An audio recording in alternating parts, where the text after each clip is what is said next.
അയ്യയ്യോ വിളികൾ ഉയരുന്ന പോരും. പണ്ടുവനാട്ടുകാർക്ക് ചിനക്കത്തൂർ ഭഗവതി ക്ഷേത്രത്തെ പ്രത്യേകം പരിചയപ്പെടുത്തേണ്ട ആവശ്യമില്ലല്ലോ. എന്നാൽ ഇതിന്റെ ഐതിഹ്യത്തെപ്പറ്റി നിങ്ങൾ എത്ര പേർക്കറിയാം? സീത അന്വേഷണത്തിനായി ലങ്കയിലേക്ക് പോകുന്ന വഴി ശ്രീരാമനും ലക്ഷ്മണനും യാത്ര ചെയ്ത് ക്ഷണിച്ച് ഭാരതപ്പുഴയുടെ തീരത്തെത്തി. ശ്രീധർമ്മശാസ്ത്രവും ഭദ്രകാളിയും അവർക്കൊപ്പം ഉണ്ടായിരുന്നു.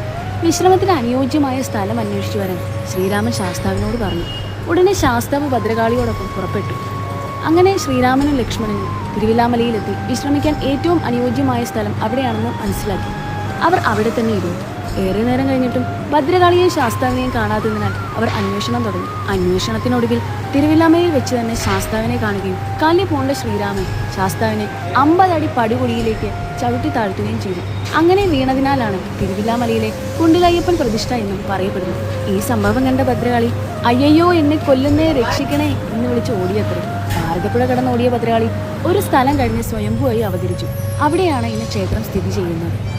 തെക്കോട്ട് ദർശനമുള്ള അത്യപൂർവ ക്ഷേത്രം, 3 കൊടിമരങ്ങളുള്ള വിശിഷ്ട ക്ഷേത്രം. മാർച്ച് 12-ാം തീയതിയാണ് ചിനക്കത്തൂർ പൂരം. അപ്പോൾ ഈ വീഡിയോ ഷെയർ ചെയ്യാനും സേവ് ചെയ്യാനും മറക്കണ്ട.